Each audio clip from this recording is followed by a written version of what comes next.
2వ అధ్యాయం 1-4 వచనాలు జాగ్రత్తగా వినండి. సహోదరులారా, మీ యొద్ద మా ప్రవేశం వ్యర్థం కాలేదు, కానీ మీరు ఎరిగినట్టే మేము ఫిలిప్పులో ముందు శ్రమపడి అవమానం పొంది ఎంత పోరాటంతో దేవుని సువార్తను మీకు బోధించుటకై మన దేవుని యందు ధైర్యం తెచ్చుకుంటామని మీకు తెలియను.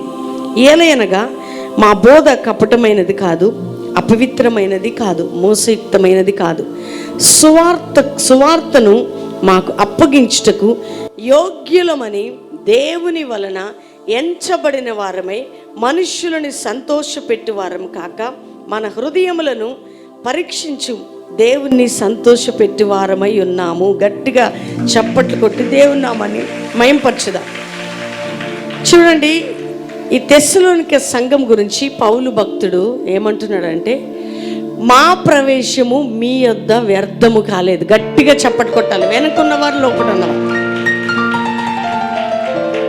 దానికి అర్థం ఏంటంటే, ఇప్పుడు నేనున్నాను, ఒక వ్యక్తిని పెంచి పెద్ద చేసి పెళ్లి చేస్తే ఆ వ్యక్తి ద్వారా నాకు సంతోషం, ఆనందం, నేను ఆ వ్యక్తిని బట్టి నాకు మంచి ఫలింపు ఉంటే నా ప్రయాసం ప్రభునందు వ్యర్థం కాదు.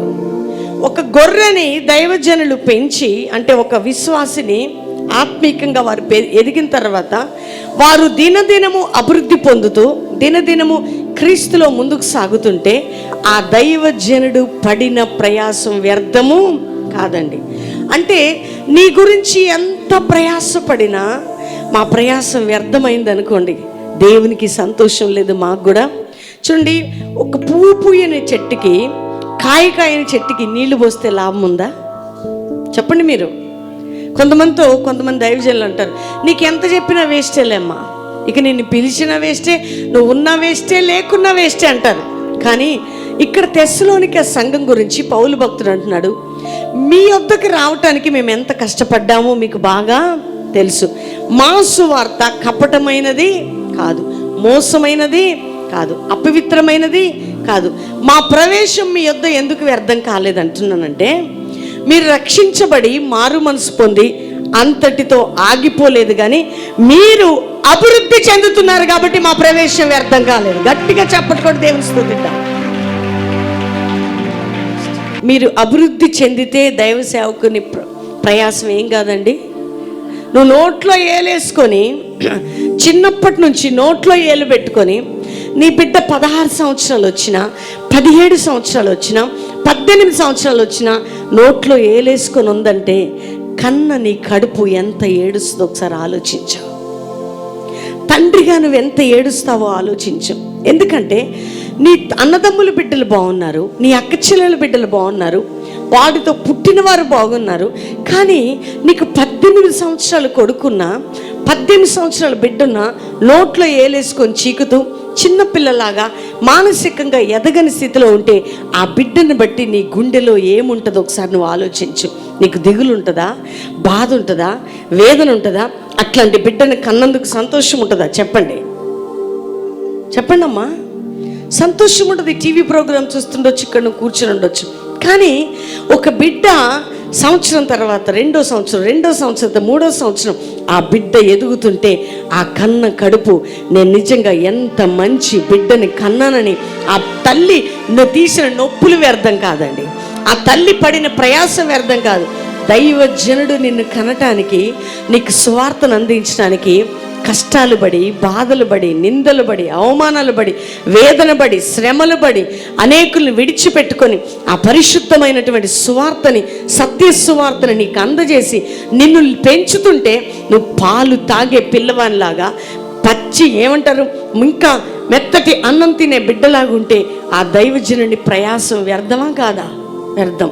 కానీ ఆ బిడ్డ ఈ రోజు నుండి మరొక మెట్టు నుంచి మెట్టుకి, చివరి స్టెప్ నుంచి పై స్టెప్ వరకు ఎదిగాడు అనుకోండి, అప్పుడు ఆ దైవజనుడికి ఏముంటుందంటే, నా ప్రయాసం మీ యందు వ్యర్థం కాలేదు, నా పడిన కష్టానికి నేను ప్రతిఫలం చూస్తున్నానని సంతోషిస్తాడు. చూడండి, వ్యవసాయదారుడు, నేను ఎప్పుడు చెప్తుంటాను, జూన్ జూలైలో నాటుతాడండి. నవంబర్లో ఒక వ్యవసాయదారుడు గురించి ఇక్కడ కూర్చున్న నువ్వు ఆలోచించు, టీవీ ప్రోగ్రాం చూస్తున్న నువ్వు ఆలోచించు. సమ్మర్ వచ్చిందంటే మిరపకాయలు కోస్తారు, నవంబర్ డిసెంబర్ వచ్చిందంటే వరి కోస్తారు. పెట్టేటప్పుడు ఆ వ్యవసాయదారునికి ఏముంటుందండి, ఈరోజు ఒక్క బియ్యం గింజ నేను నాటుతున్నాను, 1000 బియ్యపు గింజలు నేను కోస్తాను. నీకు వాక్యం తేవటానికి, నీ ఆత్మీయ జీవితాన్ని స్థిరపరచడానికి, నిన్ను రోజు రోజు ప్రభువులో పెంచడానికి దైవజనుడు దైవజనరాలు ఎంత మోకరిస్తే నీ కుటుంబం ఈరోజు ఈ స్థితిలో ఉందో ఒకసారి నువ్వు ఆలోచించు. కానీ నిన్ను బట్టి వారి అంతరంగంలో సంతోషం ఉందా, దుఃఖం ఉందా? వారి పడిన ప్రయాసం ఒకవేళ సంతోషాన్ని, నెమ్మదినిస్తుందా? అమ్మ, ఈ ఫ్యామిలీ కోసం నేను ఇంత కష్టపడ్డాను కదా, దేవుడు నాకు మంచి ప్రతిఫలం ఇచ్చాడు, ఈ కుటుంబం ద్వారా ఈరోజు నేను దీవించబడ్డాను. దైవజనుడు నీ ద్వారా దీవించబడాలా? మా ద్వారా నువ్వు దీవించబడ్డావు, కానీ నీ ద్వారా ఎవరు దీవించబడాలా? విత్తనం నీలో పడుతుందండి. వ్యవసాయదారుడు ఏం వేస్తున్నాడు? విత్తనం భూమిలో వేస్తున్నాడు. ఆ విత్తనం మళ్ళీ భూమిలో నుండి కోసుకుంటాడా, కోసుకోడా? ఫలానా ఈ బ్రదర్కి, ఫలానా ఈ సిస్టర్కి ఆత్మీయ విత్తనం వేసినప్పుడు మరలా మేము చూసి ఏం చేయాలి? వారిలో నుండి కోసుకోవాలా వద్దా? కోసుకునేటట్టుందా? కూర్చుకుంటున్నావా, కోసుకుంటున్నావా? ఒకసారి ఆలోచించు. తెస్సలోనిక సంఘం గురించి పౌలు భక్తుడు అంటున్నాడు, కష్టపడి ప్రయాసపడి నష్టంతో వేదనతో మీ దగ్గరికి మేము సువార్త తెచ్చామే, అది వ్యర్థం కాలేదు, కానీ దాని ప్రతిఫలం నేను అనుభవిస్తున్నాను అంటున్నాడు. ఈరోజు పలానా కాలనీలో 10 కుటుంబాలు ఉన్నాయంటే ఆ 10 కుటుంబాలు పంట మేము అనుభవించాలండి. నీ ప్రార్థన జీవితం రోజు రోజుకి నీ లెవెల్స్ పెరగాల. నీ ఆత్మీయ స్థితి ఏం కావాలి చెప్పండి? ఇన్ని రోజులు నీ జీవితంలో ఒక ప్రశ్నను వేసుకో. ఈ 2015 నేను ఎంతగా దేవునితో సన్నిహితంగా ఉన్నాను? సేవకునికి నా వలన ఏమి అభివృద్ధి ఉంది?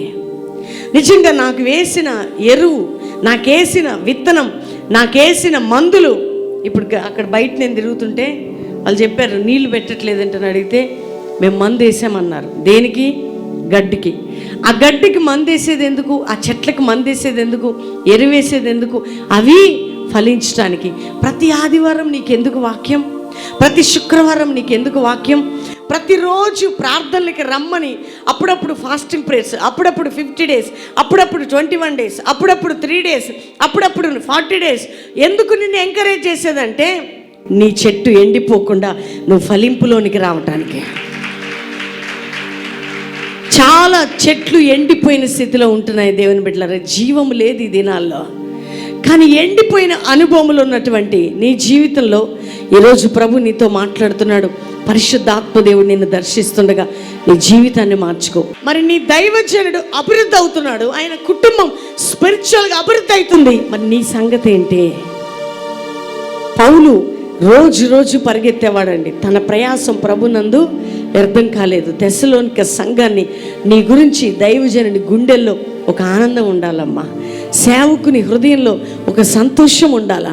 ఈ కుటుంబమా ఎప్పుడు నన్ను ఏడిపించే కుటుంబమే, ఈ బ్రదరా ఎప్పుడు నన్ను ఏడిపించే బ్రదరే అని నీ గురించి, ఒక తల్లి ఎదగని బిడ్డ గురించి దినమెల్లా ఏడిస్తే ఆ తల్లి కన్నీరు ఎంత వేదన ఉంటుందండి. ఒక దైవజనుడు దైవజనరాలు అయ్యో ఇంత చేశాడే దేవుడు, ఇంత చేశాం ఈ కుటుంబానికి, ఎంత చేశాయి యవ్వన బిడ్డకి, ఎంత చేశాయి యవ్వనస్తునికి, అయినా నేను ఏ పంట నేనెంతో ఆశతో చేశా, నాకు సేవలో సహకరిస్తారని, నాకు తోడుగా ఉంటారని, నాతో కలిసి ప్రభు పని చేస్తారని, అభివృద్ధి పొందుతారని ఎంతో కష్టపడి చేస్తే ఈరోజు వీరు వారి యొక్క అవసరాల నిమిత్తం, వారి సొంత వారి నిమిత్తం, వారి ప్రియుల నిమిత్తం, వారి యొక్క ఏదో మందిరానికి వచ్చి వెళ్ళిపోయేవారుగా ఉంటున్నారు తప్ప వీరిని ఎంత కాలమని దైవజనుడు కన్నీరు కారుస్తారు. దేవుని బిడ్డలారా, తెస్సలోనిక సంఘమట రక్షణ పొందిన తర్వాత రక్షించబడి అక్కడితో వారు ఆగిపోలేదు, కానీ వారు అభివృద్ధి పొందినట్లుగా దేవుని వాక్యం చెప్తుంది. ఏం పొందినట్లుగా? అందరు చెప్పండి, ఏం పొందినట్లుగా? అభివృద్ధి. అందుకనే పౌలు అంటాడు తిమోతితో, నీ అభివృద్ధి అందరికీ తేటగా పలానా బ్రదర్ ఫ్యామిలీ సంఘంలో ఉంటే, బై ఏం ఫ్యామిలీ అండి. ఒక ప్రేయర్ ఈరోజు చేసిన ప్రార్థన రేపు ఉండదు. వీళ్ళు ఎంత డీసెంట్గా ప్రేయర్ చేస్తారు. ఒక ప్రేయర్ అంశం ఇస్తే ఎంత ఆత్మీకంగా చేస్తారు వాక్యాన్ని ఎత్తిపట్టి. అసలు ఒక్కరోజు ప్రేయర్కి రమ్మని చెప్తే ఒక్కరోజు కాదు 2 రోజులు. ఎందుకంటే నీ స్పిరిచువల్ అభివృద్ధి నువ్వు కట్టే చీరలో కనపడదు, నువ్వు వేసుకునే డ్రెస్లో కనపడదు, కానీ నువ్వు వచ్చే విధానంలో, దేవునితో నడిచే విధానంలో, నువ్వు దేవుని సంఘంలో ఉండే విధానంలో, ఇతరులతో ఉన్నప్పుడు నీ ప్రవర్తన, నీ మాటలు, నీ జోక్స్, నీ ఆత్మీయత అన్నీ నీలో కనబడతాయి. జాగ్రత్త దేవుని బిడ్డ. నువ్వు షింక్ అవుతున్నావా, దిగజారుతున్నావా, అభివృద్ధి పొందుతున్నావా? ఒక్కసారి ఆలోచించు. అభివృద్ధి పొందావా? సాక్ష్యాన్ని కోల్పోయావా? దిగజారావా? కొంచెం లోపలికి వెళ్ళిపోయావా? బయటకు వచ్చావా? ఈరోజు ప్రభు నీతో మాట్లాడుతున్నాడా? అందుకని ఎన్నో తీర్మానాలు తీసుకోకండి. ముందుగా తీసుకున్న వాటికి న్యాయం చేశానా లేదా, తీసుకున్న వాటికి నేను నిజంగా నేనేం చేశాను. నువ్వు 31st నైటు ప్రమాణం చేస్తావు, ఆల్టర్ కాల్ రాగానే పరిగెత్తుకుంటూ ముందుకు వచ్చి మోకరిస్తావు. నేను ప్రార్థనలో ఉంటా, ఆత్మీయంగా ఉంటా, తప్పిపోను, అన్నీ బాగున్నాయి, కానీ ఎక్కడ నీ జీవితం అభివృద్ధి లేదో ఒక్కసారి ఆలోచించు. ఇక్కడ బైబిల్ గ్రంథంలో క్లియర్గా పౌలు భక్తుడు తెస్సలోనిక సంఘం గురించి, మీ అభివృద్ధి అందరికి ఎట్లా కనపడిందట చెప్పండి? అందరికి ఎట్లా కనపడిందట? అందరికీ తేటగా, స్పష్టంగా. నువ్వు ఎంత స్పష్టంగా నీ లైఫ్ స్టైల్ ఉండాలంటే అనేకులకి, ఈ ఫ్యామిలీ రోజు రోజుకి ఇంత ఎదిగిపోతున్నారా? మేము ఇంతకుముందు జోక్స్ వేస్తే వీళ్ళు మాతో జోక్స్ వేయట్లే. ఇంతకుముందు రా బ్రదర్ మాట్లాడుకుందామంటే రావట్లే. ఇంతకుముందు మాతో ఉండే ఈ వ్యక్తి ఎప్పుడు చూసినా వాక్యం మాట్లాడుతున్నాడు, బైబిల్ మాట్లాడుతున్నాడు, ఆత్మ సంబంధంగా ఉంటున్నాడు, ఆత్మ సంబంధంగా ఉంటుంది. ఏంటి సీక్రెట్ అంటే నువ్వు ప్రభుతో గడిపే ఆత్మీయ సంబంధమే. సంఘము అభివృద్ధి చెందుతుందంటే అర్థం ఏంటంటే సంఘానికి ప్రార్థనా జీవితం ఉండాలి. ఇప్పుడు చెప్పండి అందరు నోరు తెరిచి, ఏముండాలి? అందరం చెప్దాం, ఏముండాలి? ప్రార్థన. సంఘం అంటే నువ్వే, నీకు ప్రార్థన ఉండాలి. చూడండి, అపోస్తుల కార్యంలో అపోస్తులు పరిశుద్ధాత్మ చేత నింపబడాక వారు కూడుకున్న చోట దేవుని శక్తి అభిషేకం పొందారు. దాని తర్వాత అనేకులు సంఘంలో చేర్చబడ్డారు. వారు ఏం చేశారంటే ఇంటింటా కూడుకొనుచు రొట్టె విరుచుచు ప్రార్థనల యందు ఎడతెక్కున్నారు. గట్టిగా చప్పటి కూడా దేవుని స్తుతిద్దాం. భారీగా ఇక్కడ ఉండొచ్చు, భర్తగా ఉండొచ్చు, టీవీ ప్రోగ్రామ్ చూస్తుండొచ్చు. అభివృద్ధి అంటే అర్థం ఏంటంటే నువ్వు ఎడతెగక ప్రార్థనలో ఉండాలి. ఏముండాలండి చెప్పండి? 50 రోజులుండి కొన్ని రోజులు ఆగిపోవడం కాదు, 40 రోజులుండి కొన్ని రోజులు ఆగిపోవడం కాదు, 20 రోజులుండి కొన్ని రోజులు ఆగిపోవడం కాదు. ప్రార్థన అనే శక్తి అపోస్తుల కాలంలో సంఘంపై దిగిందంటే వారు ఇక ఎడతెగక ప్రార్థన చేస్తూనే ఉన్నారు. దేవుని బిడ్డలారా, వారి ప్రార్థనలో ఏముందంటే కూడి ఉన్న చోట కంపించిందంట. గట్టిగా చప్పటి కూడా దేవుని స్తుతిద్దాం. ఏం జరిగిందండి? నువ్వు ప్రార్థన చేస్తే ఆకాశ తూములు తెరవబడాలి, సాతాను పునాదులు అదరాలి. నిన్ను ప్రార్థన చేయనీయకుండా ఆపే శక్తి ఎవరంటే లిటరల్గా లూసిఫర్ నిన్ను కంట్రోల్ చేస్తుంది అంతే. ఏమైంది నీ ప్రార్థన జీవితం? ఎక్కడికి పోయింది నీ ప్రార్థన? నీ ప్రార్థన బలిపీఠం పడిపోయింది కాబట్టి నువ్వు అన్ని విషయాల్లో పడిపోయావు. నువ్వు అనుకుంటున్నావు నేను బాగున్నాను అనుకుంటున్నావు, కానీ దేవునితో నీ రిలేషన్ బాగుందా? దేవునితో నీ ఆత్మీయ సంబంధం బాగుందా? ఆత్మీయ సంబంధం ఉంటే నిన్ను ప్రార్థనకి ఎవరు పిలవాల్సిన అవసరం లే. ఆ ప్రార్థన చేసే మనసు నీకుంటే, నిజంగా నీలో స్పిరిచువల్ అభివృద్ధి ఉంటే, క్రిస్మస్ రోజు చర్చికి రావడం కాదు, 31st రోజు చర్చికి రావటం కాదు, మరొక రోజు చర్చికి రావటం కాదు, ఆయిల్ అంటే కొరకు రావటం కాదు, ప్రార్థన కొరకు పరిగెత్తుకుంటూ వస్తావు. దేనికోసం అమ్మా చెప్పండి? దైవజనులతో ప్రార్థన చేయించుకోవటానికి కాదు, ప్రభుతో ప్రార్థనలో గడపటానికే. చూడండి, యోహాను 3 గంటల సమయంలో ప్రార్థనా కాలమున ప్రార్థనకి వెళ్తున్నాడు. ఏ కాలం అండి? ప్రార్థనా సమయం. ఏ సమయం? వారు దేవాలయంలోకి వెళ్తున్నారు. దేనికి వెళ్తున్నారు? అందరు చెప్పండి, అందరు చెప్దాం. ప్రార్థన ఇంట్లో చేసుకుంటున్నాం కదండి. ఇంట్లో ఎక్కడండి? చాలామంది అంటారు మేము ఇంట్లో ప్రార్థన చేసుకుంటామండి. కానీ దైవజనుడైన పేతురు యోహాను ఎక్కడికి వెళ్ళాలంటే ప్రార్థన చేయడానికి దేవాలయంలో అడుగు పెట్టారు. గట్టిగా చప్పట్లు కొడదాం. అంతేనా? చదవండి అపోస్తుల కార్యములు 3వ అధ్యాయం త్వరగా. పగలు 3 గంటలకు ప్రార్థనా కాలమున పేతురు యోహాను దేవాలయంకి ఎక్కి వెళ్ళిచుండు. గట్టిగా చప్పట్లు కొడదాం. ఎన్ని గంటలకట? నీ ప్రార్థన కాలం ఎప్పుడు సంఘములో? నీ ప్రార్థన టైం ఏంటమ్మా? నీ సేవకుడు ఫోన్ చేస్తేనా ప్రార్థన?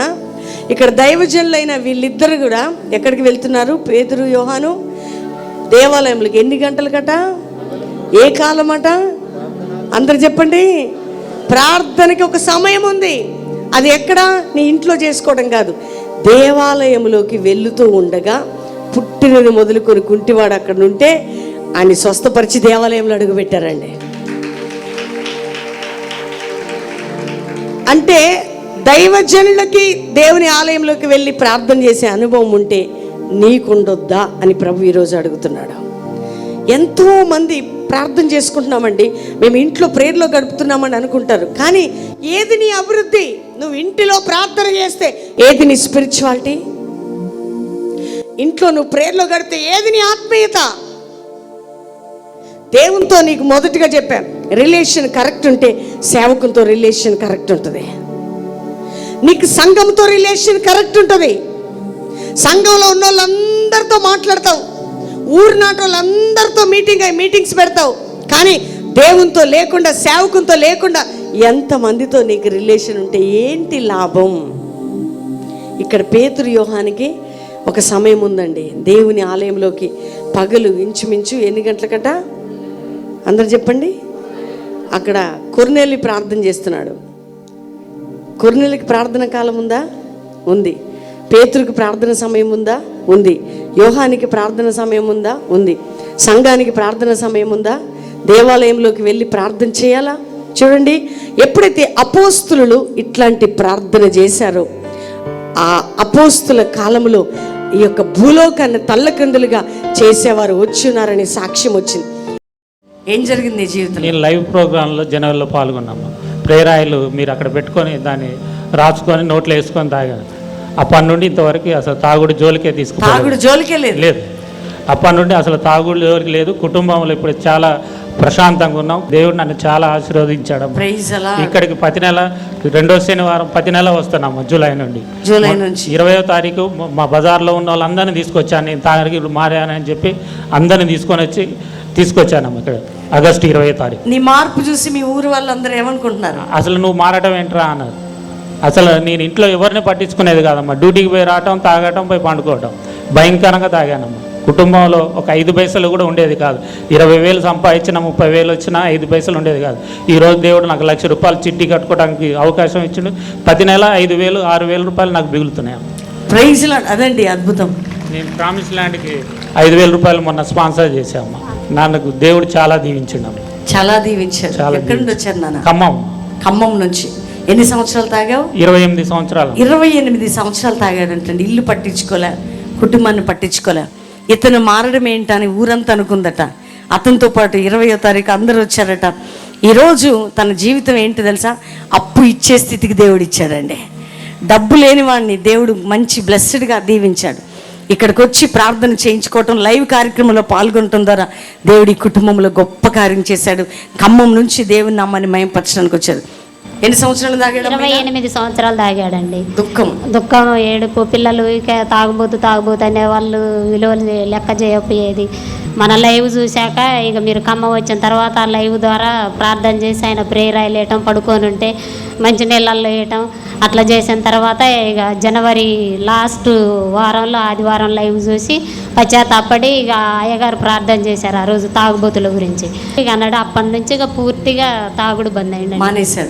ఇక్కడికి వస్తున్నారు. ఇక్కడికి వస్తున్నాం. ప్రభు సాక్షి ఉన్నారు. మీ కుటుంబాన్ని బట్టి అందరూ ఊర్లో ఎవరు ఏమనుకుంటున్నారు? అసలు ఏంటి జాన్ మారటం ఏంటి అంటున్నారండి అందరు. అయితే నిజం మారిండు, అసలు దాని వాసన లేదు ఆయనకని చెప్పాను నేను. మళ్ళీ మా వాళ్ళని కూడా చాలా మందిని తీసుకొని వచ్చి ఆగస్టు 20 మళ్ళీ ప్రేయర్ ఆయిల్ తీసుకోవటం, కావాల్సిన వాళ్ళకి ఇవ్వటం, వాళ్ళ కోసం ప్రార్థన చేయటం, ఇక అట్లా దేవుడు జరిగిస్తాడు. ఇప్పుడు మీ కుటుంబంలో సంతోషం, మంచిగా ఉన్నది, నెమ్మది ఉన్నది, ప్రశాంతంగా ఉన్నది. ఎవరిచ్చారు అదంతా? యేసయ్యండి. Praise Lord. గట్టిగా చెప్పండి కొట్టాలా. ఖమ్మం పక్కన పల్లెగూడెం. నన్ను దేవుడు ఎవరికి స్వస్థపరిచిండు. ఏం జరిగింది జీవితంలో? మందు డ్రింకింగ్ తాకోకుండా ఉండేటోండి. మందు తాకుండా ఉండేటోండి. దేవుడు స్వస్థపరిచండి ఇవరకు ముందు. ఎప్పుడు వచ్చావు ఇక్కడికి? గురువారం నైట్ వచ్చినామండి. వచ్చేటప్పుడు కూడా మందు తాగే వచ్చిండు. ఇక్కడ తాగుతూనే వచ్చాడా? అంటే పడుకున్నాడు, మేము వెళ్ళాలని ప్రయాణం చేద్దాము, సరే తీసుకొని పోదాం అక్కడికన్నా స్వస్థపడతాడు. యాడ చూసినాం టీవీలో. తన్ని నైట్ అంతా గొడవ చేసిండు తాగి. ఎట్లయినా తీసుకొని వెళ్ళాలి, బాగు చేయాలి, బ్రతకడో ఈ తాగుడు వ్యసనంలో ఉంటే అని నేను నా పిల్లలు బాగా రోదనం చేసి వెళ్దాం అంటే సరే వెళ్దాం అన్నాడు. అప్పటికే మందు తాగి ఉన్నాడు. ఇక మంచిగా ఉన్నాడు. అప్పటి నుంచి ఇక్కడే ఉన్నాడు. ఇక్కడే ఉన్నాం. తాగట్లేదు. మంచిగున్నాడు. నీ భర్త మారిపోయాడు. ఇప్పుడు మారిపోయాడు. నీకు ఎన్ని సంవత్సరాలు తాగుడు అలవాటమ్మా? అంటే మా పెళ్ళి 16 సంవత్సరాలు అవుతుంది. 1 ఇయరే మంచిగా ఉన్నాం అంతే. అప్పటి నుంచి ఇదే పోరాటం. ఇప్పుడు నువ్వు ఇక్కడ ఉన్నావు కదా, నీకు అనిపించట్లేదు. బెల్లంపల్లికి వచ్చాక ఎవరు నిన్ను పట్టుకున్నారు? గట్టిగా చప్పట్లు కొట్టాలా? ప్రతి శనివారం బెల్లంపల్లి స్వస్థత ప్రార్థనకి రండి. 2 శుక్ర శని ఆదివారాలు బెల్లంపల్లికి రండి అని మేము ఎందుకు చెప్తుంటామంటే, త్రాగి కూడా వచ్చాడు ఈ వ్యక్తి, ఇక్కడికి వచ్చాక దేవుని శక్తి పట్టుకుంది. గట్టిగా చప్పట్లు కొడదాం. ఇప్పుడు తాగాలనిపించట్లేదు. మనసు లేదు ఇప్పుడు. అస్సలు ఇంతకుముందు ఇట్లా తాగకుండా ఉండేవాడు ఎప్పుడైనా? ఉండలేదు. పొద్దున్న లేవగానే తాగేది, రాత్రి తాగేది. ఇప్పుడు ఇక్కడ ఉన్నావు కదా, ఈ 4 రోజుల నుంచి తాగాలనిపించలేదు. అనిపిస్తే మటుకి వెళ్ళిపోయేవాడివి. ఎవరు ఆపేవాడు? ఎవరు నిన్ను ఆపారు ఇక్కడ? గట్టిగా చప్పట్లు కొట్టాలా? నేను జన్నారా మండల్ రాంపూర్ నుండి వచ్చాను. మాకు 4 ఇయర్స్ అయింది మ్యారేజ్ అయ్యి, పిల్లలు కాలేదు. ఇంతకుముందు మేము భార్యాభర్తను ఇద్దరం వచ్చి మీతోటి ప్రేయర్ చేసుకున్నాము. ఇప్పుడు 7 మంత్స్ మంచి సుఖమైన కాన్పు కావాలి అని ప్రేయర్ చేయండి. 4 సంవత్సరాల నుంచి బిడ్డలు లేరు. ఇక్కడ బెల్లంపల్లికి వచ్చి ప్రేయర్ చేయించుకున్నాక దేవుడు గర్భాన్ని తెరిచాడు. చూడండి ఎంతమంది బిడ్డలు లేరు. ప్రోగ్రామ్ చూస్తున్న మీరు, ఇక్కడ కూర్చున్న మీరు, బెల్లంపల్లి పట్టణానికి వచ్చాం, ప్రార్థన చేయించుకున్నాం. 4 సంవత్సరాలు తెరవబడిన గర్భం తెరవబడింది. ఈరోజు నా భార్య గర్భవతిని ఈ సహోదరుడి సాక్ష్యం చెప్తున్నాడు. నువ్వు ఏ పట్టణంలో, ఏ రాష్ట్రంలో ఇక్కడ ఉన్నా చూస్తున్నా, బెల్లంపల్లి పట్టణానికి వచ్చి వీరు పొందిన అద్భుతం నువ్వు పొందాలంటే ఎవ్రీ సాటర్డే, ప్రతి శనివారం సాయంత్రం 7 నుంచి 10 ఆరాధన, అంతేకాక 2 శుక్ర శని ఆదివారాలు జరిగే స్వస్థత కూడలికి రండి. ఈ అద్భుతాన్ని మీరు చూడబోతున్నారు. చక్కటి ప్రసవం దయచే ప్రభువా, మంచి ఆరోగ్యకరమైన బిడ్డను దయచేయండి యేసు నామములో, ఆమేన్. వెళ్ళాను. మీలో ఏది ఉన్నా దేవునికి అర్పిస్తే మీకు అద్భుతం చేస్తాడు అన్నప్పుడు నాలో ఏం లేకుండే దేవునికి ఇవ్వాలని బాగా ఆశ ఉండే. నాలో పావులెత్తు పుస్తలు ఉంటే ఇచ్చిన. నాకు ఈరోజు దేవుడు 2 తులాల పుస్తలు తాడిచ్చిండు. మళ్ళీ ఎండాకాలంలో ఒక 10,000 రూపాయలు నేను స్పాన్సర్ చేసిన 5 నెలల 10,000 స్పాన్సర్ చేసిన 5వ నెలల. అప్పుడే అదే నెలలో నేను ఒక భారం చేస్తే నాకు 50,000 రూపాయలు ఆశీర్వాదం ఇచ్చిండు. ఇప్పటికీ ప్రతి దాంట్లో దేవుడు ఆశీర్వదిస్తుండు. Praise the lord. ఈ రాత్రి ఉండు, ఎంతమంది కల్వరి ప్రామిస్ ల్యాండ్కి దేవునికి ఇవ్వాలని రాత్రి ఆశపడుతున్నారు? ఒక్క పుస్త తీసేసింది అనండి, పుస్తలు తాడే ఇచ్చాడట. గట్టిగా చప్పట్లు కొడదాం. 10,000 రూపాయలు స్పాన్సర్ చేసిందంటే 50,000 ఇప్పటికీ ప్రభు ఇస్తానే ఉన్నాడట. నువ్వు ఈరోజు ఇవ్వు, దేవుడు నీ జీవితంలో ఇదే అద్భుతం చేయబోతున్నాడు. ఇవ్వుడి మీకు ఇవ్వ